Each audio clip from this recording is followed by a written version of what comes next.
Hello friends, welcome to our channel crypto with Vishal. आज के video में गाइस बिटकॉइन के बारे में थोड़ा सा समझेंगे क्या चार्ट में यहाँ पे चल रहा है, प्रीवियस ट्रेंड के हिसाब से कौन से लेवल पे हमें अभी रेजिस्टेंस देखने को मिल सकता है, क्या सपोर्ट है हमारे पास, कुछ न्यूज अपडेट्स और मेरी कौन सी वो लिस्ट है जो मैं बाय करने वाला हूं और कब बाय करने वाला हूं और क्यों बाय करने वाला हूं, कौन से वो कॉइन है उसके बारे में आज की वीडियो में आप लोगों को बताऊंगा। सबसे पहले चलते हैं एक बार क्रिप्टो एनालिसिस पे क्या चल रहा है मार्केट पे। तो मार्केट कैप 0.43% अप है, 435%, 1.33 ट्रिलियन की मार्केट कैप अभी चल रही है। सबसे जबरदस्त चीज वॉल्यूम में देखने को मिली और मुझे नहीं याद आता कब हम लोगों ने लास्ट टाइम एक दिन में $90 बिलियन का वॉल्यूम यहां पे देखा था। करेंटली 66.79% वॉल्यूम जो है बड़ा है। नॉर्मली हमें इतना बड़ा वॉल्यूम तब देखने को मिलता है जब हम लोग वीकेंड से मंडे की तरफ आते हैं, इवन तब भी देखने को नहीं मिलता है, पर यहां पे वीकडेज में ही जबरदस्त एक चेंज आपको देखने को मिला है। इनफ्लो का कोई डेटा नहीं है, कल के बारे में बात करते हैं तो लगातार 5 इनफ्लो के डेटा यहां पे आए थे। फियर एंड ग्रेड इंडेक्स 75 में है, इंपॉर्टेंट चीज है। फियर एंड ग्रेड इंडेक्स की बात करें तो लास्ट टाइम हम लोग 75 में 2021 में आए थे और ये आप यहां पे देख सकते हैं कि जब बिटकॉइन अपने ऑल टाइम हाई को लगा रहा था वो टाइम पे फियर एंड ग्रेड इंडेक्स वहां था जहां पे करंटली अभी यहां पे चल रहा है। ओवरऑल अगर हम लोग हीट मैप की बात करें, बीटीसी 1.12% अप और इथेरियम 0.62% डाउन यहां पे चल रहा है।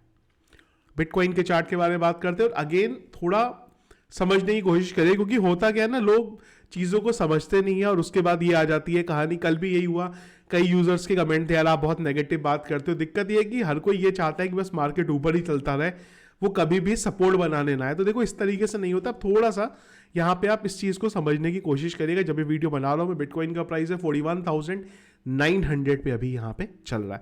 थोड़ा पीछे की तरफ चलेंगे तो थोड़ी सी चीजें ना आपको यहाँ पे समझ में आएंगी। तो हम लोग चलते हैं यहाँ पे पुराने टाइम के हिसाब से। पुराना टाइम बोले तो हम लोग यहाँ पे 2021 से अब तक की बात कर रहे हैं। थोड़ी चीजें जो आपको यहाँ पे समझ में आएंगी। देखिए बिटकॉइन ने सबसे पहले अगर आप यहां पे देखें तो हम लोग एक टाइम पे 2020 में आ गए, इनफैक्ट हम नवंबर में। तो यहां पे बिटकॉइन ने पहली बार जो था 20,000 के लेवल को लिया। जब उसने 20,000 के लेवल पे गया तब उसने एक इंपॉर्टेंट यहां पे सपोर्ट बनाया। वो सपोर्ट बनाया तकरीबन 16,000 पे। यहां से बिटकॉइन के प्राइस ने जो रेजिस्टेंस बना था 19,000 का, उसको ब्रेक किया। उसके बाद बिटकॉइन इस लेवल पे आया जहां पे उसको एक और रेजिस्टेंस मिला जो कि था करीब 24-25,000 पे। थोड़ा सा नीचे आया, इसके बाद बिटकॉइन उस जगह पे गया जिस जगह पे करंटली हम लोग अभी चल रहे हैं, और ये बात कर रहा हूं मैं 2021 की। इसके बाद अगर आप आएंगे तो इस जगह पे, इस एरिया पे बिटकॉइन को कई बार सपोर्ट मिला जो कि तकरीबन यहां पे 32,000 का लेवल था। फिर बिटकॉइन के प्राइस ने ऊपर गया और इस बार ऊपर जाने के बाद आप देखिए उस जगह पे बिटकॉइन को सपोर्ट मिला जहां पे लास्ट टाइम बिटकॉइन के प्राइस को पंप देखने को मिला था। यही हिस्ट्री रिपीट होती रही। उसके बाद बिटकॉइन ऊपर गया। फिर अगर आप यहां, मैं इससे ऊपर अभी इसलिए नहीं आ रहा हूं क्योंकि जो इस जगह पे हम लोग हैं उससे ऊपर मैं नहीं जा रहा हूं, उससे नीचे की बात करते हैं। इसके बाद बिटकॉइन ने ऑल टाइम हाई अपना बनाया। उसके बाद बिटकॉइन ने उसी एरिया पे सपोर्ट लिया जहां पे वो सपोर्ट कंफर्म हुआ था। सपोर्ट फिर से मिला। अगर सपोर्ट नहीं मिलता हम नीचे आते। फिर बिटकॉइन ऊपर की तरफ गया, ऑल टाइम हाई बनाया। और अगर आप देखें ना, इसी तरीके से मार्केट चलता है। अब अगर हम लोग चले, अब हम लोग अभी के टाइम की बात कर लेते हैं यहां पे 2022 से अब तक की। तो 2022 में ये वो एरिया था, यानी कि 48,500 का लेवल था जो हम लोगों को एक रेजिस्टेंस के तरीके से मिला। हम लोग नीचे आए। नीचे आने के बाद एक प्रीवियस टाइम पे जो हमें सपोर्ट बार बार मिल रहा था उस जगह को बिटकॉइन ने टच करने की कोशिश की रेजिस्टेंस में, वो नहीं मिला। बिटकॉइन नीचे की तरफ आया। अगला फिर से वही लेवल, ये वाला लेवल जो पहले भी बिटकॉइन के लिए सपोर्ट का काम करता था, बिटकॉइन ने उसको टेस्ट करने की कोशिश करी पर वो नहीं हुआ। हम लोग उस जगह से नीचे आए। उसके बाद एक और लेवल, कौन से वाला, 25,000 वाला, जहां पे हमें पीछे एक सपोर्ट मिला था, बिटकॉइन को वहां पे सपोर्ट मिला। फिर से ऊपर जाने की कोशिश करी, 32,000 पे रेजिस्टेंस मिला। नीचे की तरफ हम लोग आए। ये जो समझा रहा हूं ना, समझना बहुत ज्यादा जरूरी है आप लोगों को। अभी हो सकता है आप लोग बोले क्या कहानी बता रहा हूं, अभी वो थोड़ी देर में समझ में आएगी। फिर अब अगर आप देखो यहां पे तो हमें 18-19,000 पे एक सपोर्ट मिला। हम लोग ऊपर गए। ऊपर क्या हुआ, 25,000 पे रेजिस्टेंस मिला। फिर हम लोगों को सपोर्ट मिला और इसके बाद फाइनली ये सपोर्ट ब्रेक हुआ और उसी जगह पे 16,000 15,000 पे सपोर्ट कंफर्म हुआ, जहां पे पहले भी 2020 में सपोर्ट मिला था। फिर क्या हुआ, बिटकॉइन का प्राइस ऊपर गया, ऊपर उसी जगह पे गया, यानी कि 25,000 पे, जहां पहले बार बार सपोर्ट और रेजिस्टेंस मिल रहा था, रेजिस्टेंस मिला, वो नीचे आया। इस बार क्या हुआ, जो पिछली बार का सपोर्ट था उसी सपोर्ट को कंफर्मेशन मिली, फिर हम लोग ऊपर की तरफ गए और कहां गए, 32,000 के लेवल के नियर अबाउट, यहां पे एग्जैक्ट नहीं, उस जगह पे हमें रेजिस्टेंस मिला, फिर से हम लोगों ने जो सपोर्ट था उसको टेस्ट किया, फिर हम लोग ऊपर की तरफ गए, फिर से रेजिस्टेंस मिला 32,000 पे, फिर से हम लोग नीचे आए 25,000 पे। इस बार बिटकॉइन जब ऊपर गया तो उसने उस एरिया को तोड़ दिया यहां पे। अब जब बिटकॉइन करंटली ऊपर की तरफ जाता जा रहा है, जाता जा रहा है, जाता जा, अब आप मुझे बताइए पास्ट साइकिल से आपको क्या देखने को मिला। वो ये देखने को मिला कि जब भी आप एक इंपॉर्टेंट रेजिस्टेंस को तोड़ते हैं तो बिटकॉइन उसको सपोर्ट कंफर्म करने जरूर आता है, और अगर नहीं आता तो फिर ऊपर से एकदम से फॉल वहां पे देखने को मिलते हैं। और ये बहुत हेल्दी चीज है, और अगर आपको लॉन्ग रन पे जाना है तो आपको एक बार ये सपोर्ट कंफर्म करना पड़ेगा। पास्ट 2020 से, इवन 20 से तो पीछे मैं जा ही नहीं रहा हूं, क्योंकि वो टाइम पे इतना फ्लक्चुएट नहीं होता तो ज्यादा चीजें समझ में नहीं आती हैं। तो मैं 20 से लेके अब तक आपको ये हिस्ट्री बता रहा हूं कि जब भी बिटकॉइन पंप लेता है उसको सपोर्ट को वहां पे नीचे आना है। तो यहां से अगर हमें बिटकॉइन का अब देखिए, यहां से दो चीजें हो सकती हैं। ये वाला जो एरिया है, इस एरिया पे बिटकॉइन ने पहले भी कई बार टेस्ट करने की कोशिश करी है, और हमने देखा है कि जब भी बिटकॉइन किसी एरिया को तोड़ने की कोशिश करता है तो नॉर्मली एक बार में वो नहीं तोड़ता। इवन हम लोगों ने ये एरिया भी देखा था 32,000 वाला, और हम लोगों ने ये एरिया भी देखा था 38,000 वाला। मल्टीपल टाइम बिटकॉइन ने कोशिश करे जा रहा था, करे जा रहा था, करे जा रहा था, जैसी तोड़ा, ये वाले लेवल की मैं बात कर रहा हूं, एक बार मैं इस पे आपको लाइन कर देता हूं, ये वाले लेवल की यहां पे बात कर रहा हूं। तो अब यहां पे देखो क्या क्या पॉसिबिलिटीज हो सकती हैं। करेंटली थोड़ा सा ऊपर आ जाते हैं यहां पे। तो अभी पॉसिबिलिटीज बिटकॉइन के साथ ये है कि इस एरिया को हम लोग टेस्ट करेंगे, जिसे ऑलरेडी टेस्ट कर रहा है यहां पे। हम लोग इस एरिया को टेस्ट करेंगे, अगर यहां से बिटकॉइन इस एरिया को ब्रेक कर देता है तो हमारे पास जो अगला, और जिस जगह पे लास्ट टाइम हम लोग अटके हैं, ये वाला एरिया आप देख रहे हो, हम लोग यहां पे भी नीचे की तरफ आए 32 पे, और उसके बाद ये एरिया पे रेजिस्टेंस मिला। तो अगर बिटकॉइन यहां से ऊपर निकल जाता है तो हमारे पास ये एरिया रहेगा जहां पे हमारे पास रेजिस्टेंस बैठा हुआ है, और अगर नहीं निकलता, पास्ट हिस्ट्री से अगर हम लोग देखते हैं तो एटलीस्ट बड़े रेजिस्टेंस को तोड़ने में थोड़ा सा टाइम लगता है। तो हो सकता है बिटकॉइन को यहां पे रेजिस्टेंस मिले और यहां से इस लेवल पे आए, ये सपोर्ट कंफर्म होगा, ठीक है। नहीं हुआ तो ये वाला बहुत इंपॉर्टेंट जगह है 32,000 वाली। अगर इस लेवल पे अब देखने को मिलता है तो यहां पे डेफिनेटली बिटकॉइन की, अगेन मैं ऑल्ट कॉइन्स की बात नहीं कर रहा हूं, यहां पे बिटकॉइन की बात कर रहा हूं, यहां पे पक्का बाय आप करो। और एक चीज रिक्वेस्ट कर रहा हूं इस चीज की, हो सकता है अभी आप लोगों को समझ में ना आए मेरी बात, ऑल्ट कॉइन्स आप ले रहे हो, लो, कोई प्रॉब्लम नहीं है, लो, पर बिटकॉइन को जरूर अपने पोर्टफोलियो में रखो। अभी वो टाइम है। अब आप बोलोगे यार $15,000 पे चल रहा था, $15,000 से अब आप $30,000 या $32,000, $35,000, $37,000 बाय करने की बात कर रहे हो। लॉन्ग टर्म प्रोस्पेक्टिव की बात करो, आप सिर्फ यहां पे डबल की बात कर दो, मैं आगे जीरो लगने की बात कर रहा हूं, तो दोनों में बहुत अंतर है।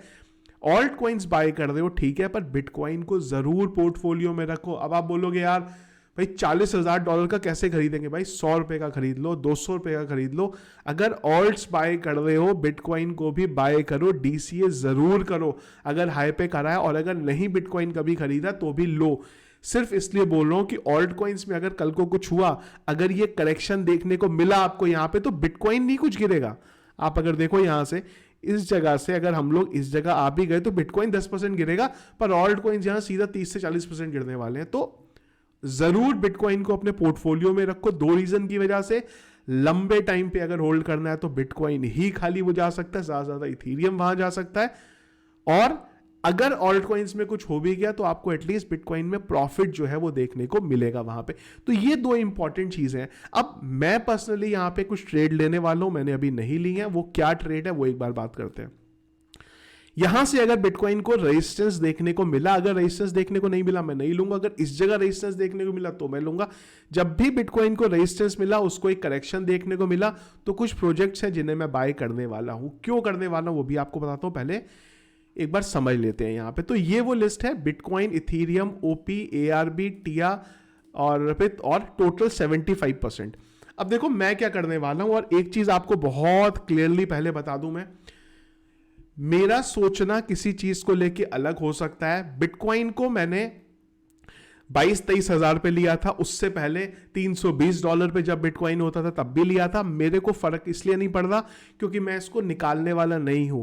शायद 2030 में जाके जो बात हो रही है 1 मिलियन पे बिटकॉइन चला जाएगा, शायद मैं वो टाइम पे निकालूं। मैं उससे पहले बिटकॉइन को नहीं निकालने वाला हूं।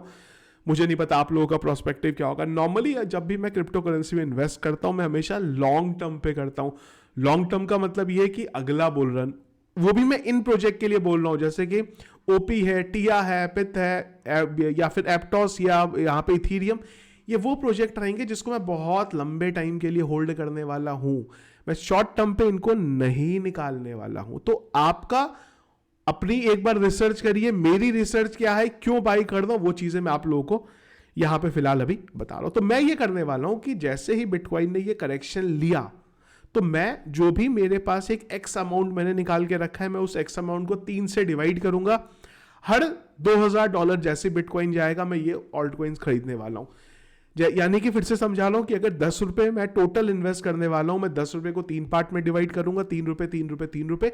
उस 3 रुपए में से, अब अगेन 3 रुपए का नहीं है, समझाने के लिए बोल रहा हूं, 40% मैं बिटकॉइन में इन्वेस्ट करने वाला हूं, 10% मैं इथीरियम में इन्वेस्ट करने वाला हूं। ओपी मेरे पास ऑलरेडी पड़ा हुआ है, तो फिर भी मुझे लेना है, इसलिए मैं 5% ले रहा हूं। वो एआरबी को मैं 8% ले रहा हूं, टिया को मैं 7% ले रहा हूं, ये भी मैंने ऑलरेडी लिया हुआ, तो इसको भी मैं यहाँ पे 5% ले रहा हूं। कई लोग मुझे हो सकता है अब ये बोलेंगे, यार ये कैसी बातें कर रहे हो आप, ओपी, एआरबी, टिया, ये क्या इन सब की बात कर रहे हो, ये तो अभी आए हैं। सोल कहाँ है? हर बार आप सोल सोल करते हो। जब $10-12 पे जा रहा तब भी आप कह रहे थे सोल को खरीद लो, $60-70 पे तब भी आप बोल रहे हो सोल को खरीद लो। थोड़े दिन पहले आप बोल रहे थे एक्सआरपी को बाय कर लो, चेन लिंक का आप एनालिसिस करते। देखो दो चीजें हैं यहाँ पे, ये प्रोजेक्ट मेरे पास ऑलरेडी पड़े हुए हैं। सोलाना है, मैटिक है, शिबा है, डॉज है। डॉज तो खैर ज्यादा ही क्वांटिटी में, कुछ एक्सेस में भरा हुआ है। ये सब ऑलरेडी भरे हुए हैं।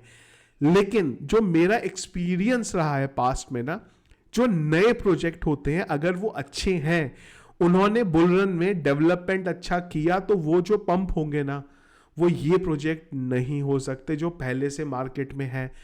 सेम साइड सेम टाइम पे जो पहले से प्रोजेक्ट मार्केट में है, वो सेफ एटलीस्ट इन्वेस्टमेंट है।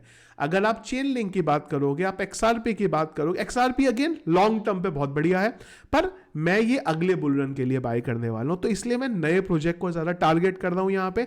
जो पुराने प्रोजेक्ट है उसको मैं सोचता हूं थोड़ा लंबा होल्ड करो, पर जो नए प्रोजेक्ट है उनको अगले बुल रन पे देखेंगे, प्रॉफिट अपना वहां से निकाल लेंगे। तो इसलिए मैंने ये 4 प्रोजेक्ट वो यहां पे लिए हैं। ये मैंने आप लोगों को पहले भी बताया था, इनको मैं लूंगा। अगेन मैं सिर्फ 75% अपना इन्वेस्ट कर रहा हूं, 25% वो जो हम लोगों ने हमारे जो अमाउंट था उसको जो 3 पार्ट में डिवाइड किया था, उसका भी जो 25% है मैं उसको भी बचा के रख रहा हूं कि वो टाइम पे अगर किसी प्रोजेक्ट ने बिल्कुल क्रैश कर दिया, लेट्स से मैटिक है, मैटिक क्रैश हो गया, बिल्कुल ही कुछ आ गया, मैं एग्जांपल बता रहा हूं फिर से, 0.3 0.4 पे आ गया, मैं बाई कर लूंगा। सोलाना को कुछ हो गया, $10-15 पे पहुंच गया, मैं बाई कर लूंगा। चेन लिंक को कल को कुछ हो गया, क्रैश हो गया, मैं बाई कर लूंगा। डॉज को कुछ हो गया, क्रैश हो गया, मैं बाई कर लूंगा। ऑडी को कुछ हो गया तो मैं वहां पे बाई कर लूंगा। इसलिए 25% मैं वो बचा के वहां पे रख रहा हूं। अगेन आपको अपनी रिसर्च करनी पड़ेगी यहाँ पे, क्योंकि आप लोगों का प्रोस्पेक्टिव अलग हो सकता है होल्ड करने के पीछे का, मेरा प्रोस्पेक्टिव यहाँ पे अलग है, तो आप अपने अकॉर्डिंग यहाँ पे होल्ड कर सकते हैं। मैं यहाँ पे क्या सोच रहा हूँ वो मैंने आप लोगों को बताया है। आइडियली मार्केट कैसे चलना चाहिए, हर एक जो रेजिस्टेंस है वो रेजिस्टेंस से नीचे आना चाहिए, सपोर्ट को कंफर्म करना चाहिए, और उस सपोर्ट पे अगर सपोर्ट बना उसके बाद स्काई रॉकेट ऊपर की तरफ बनना चाहिए। तो आइडियल सिनेरियो मार्केट का ही, और यही रीजन था जब बिटकॉइन 36-37 हजार था, तब भी मैंने आप लोगों को बोला था कि 32 हजार पे बिटकॉइन को जाना चाहिए। 30-32 हजार पे एटलीस्ट, उससे नीचे भी जा सकता है पर 30-32 हजार पे एटलीस्ट जाना चाहिए। वो यही रीजन था कि जब भी बिटकॉइन एक रेजिस्टेंस को तोड़ता है तो वो एटलीस्ट दूसरे पे सपोर्ट कंफर्म करने वहां पे आता है। तो ये चीजों पे थोड़ा सा ध्यान आप रखिएगा। कौन से प्रोजेक्ट है मैंने आप लोगों को वो बाय बता दिया है। अगेन बिटकॉइन के प्राइस के बेस पे मैं देखूंगा उन्हें बाय करना है कि नहीं करना, और अगर इनके अलावा मुझे और कोई लगा जो मैं बाय करने वाला हूं वो मैं आप लोगों को बता दूंगा। अगेन बार बार ये चीज बोल रहा हूं कि अपनी रिसर्च खुद से जरूर करिए, मेरी रिसर्च के बेस पे मत आ जाइए, क्योंकि मेरा सोचना किसी चीज के लिए अलग है। हो सकता है अगर मैंने यहाँ पे लेट्स से टिया में 7% डाला है, मैं रिस्क लेके डाल रहा हूँ, डूबा डूबा कोई बात नहीं, पर आपके लिए वो अमाउंट बहुत बड़ा हो सकता है, तो अपनी रिसर्च आप यहाँ पे जरूर करके रखिए। कुछ इंपॉर्टेंट चीजों के बारे में फटाफट बात कर लेते हैं। रॉबिनहुड क्रिप्टो ट्रेडिंग राइज 75% ही नवंबर। आप देख रहे हो मार्केट थोड़ा सा माहौल बदला, वॉल्यूम किस तरीके से बढ़ने लग गया। तो जो रॉबिनहुड है उसने ये बोला है 75% राइज हुआ है ट्रेडिंग वॉल्यूम नवंबर के महीने में, और अभी तो शुरुआत है यहाँ पे, अभी तो $1 लाख पे जाना बाकी है। सोचो आप वो टाइम पे क्या चल रहा होगा यहाँ पे। एल सल्वाडोर ने एक और चीज प्रूव करी भाई, कितना बोल लो आप हमें कि हम बेवकूफ हैं, हम गलत हैं। बहुत लोगों ने क्रिटिसाइज किया एल सल्वाडोर को जब वो बिटकॉइन बाय कर रहे थे, करेंटली $3.6 मिलियन के प्रॉफिट पे। मुझे पता है बहुत बड़ा अमाउंट नहीं है कंट्री के लिए, पर अगेन अभी तो शुरुआत हुई है बिटकॉइन के पंप की, अभी तो बहुत लंबा रास्ता है। आप सोचिए वहां पे क्या होगा। अगली चीज भी इसी से रिलेटेड है कि अब जब एल सल्वाडोर इतने प्रॉफिट में होगा, जब ये किसी से मिलते होंगे इनके प्रेसिडेंट, तो क्या बात होती होगी। वही चीज यहां पे एक बार डिस्कस करनी थी कि अभी जो इनके प्रेसिडेंट है उनकी मीटिंग हुई है कतर से, जो कतर के किंग हैं उनसे। अब आप मुझे बताओ कि जब इनकी मीटिंग हुई होगी तो क्या वहां पे डिस्कस हुआ होगा, क्या बिटकॉइन के बारे में बात हुई होगी। उसी से रिलेटेड अब अगला अपडेट है यहाँ पे। तो कतर जो है वेल्थ फंड प्लान कर रहा है $500 बिलियन को बिटकॉइन में इन्वेस्ट करने का। आप देखो यही चीजें हैं कि जब ये मिलने वाले हैं ना किसी से, अब आगे चल के, अभी तो आप देखो ये $3.6 मिलियन का प्रॉफिट है, अभी तो ये प्रॉफिट बढ़ेगा। जब ये प्रॉफिट 20-25 मिलियन डॉलर पे पहुंचेगा और बिलियन डॉलर पे पहुंच जाएगा, तब आप सोचो ये लोग क्या करेंगे। तब ये लोग जागेंगे। कौन है ये कंट्रीज हैं जो जागने वाली। अभी नहीं जागेंगी, ये थोड़ी टाइम बाद जागेंगी। रिटेल इन्वेस्टर वो जो आपके आसपास लोग रहते हैं, जो आपको अभी तक बोलते थे अरे क्रिप्टो करेंसी बेकार है, ये वो भी जागेंगे, पर अभी नहीं जागेंगे, थोड़े टाइम बाद जागेंगे। फिर आप उन पे हंसोगे, अरे यार इतने ऊपर ले रहे हो, हमने तो पहले से ही बाय करके यहाँ पे रखा हो। तो सब जागेंगे, और जब ये जागेंगे तो आपको रैली यहाँ पे देखने को मिलेगी। एक करेक्शन का वेट पहले भी मैंने आपको बोला था, अभी भी मैं बोल रहा हूँ, मैं वेट कर रहा हूँ। मुझे पता है बहुत सारे लोग बोलेंगे क्या करेक्शन की बात कर रहे हो, बिटकॉइन कहाँ से कहाँ गया, आप करेक्शन की बात करते रह गए।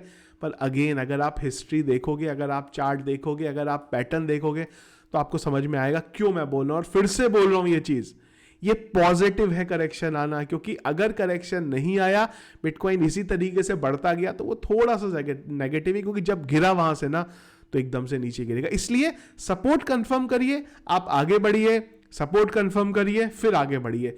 फिर आगे बढ़ने के बाद जो पुराना सपोर्ट था उसको कंफर्म करिए, फिर आगे बढ़िए।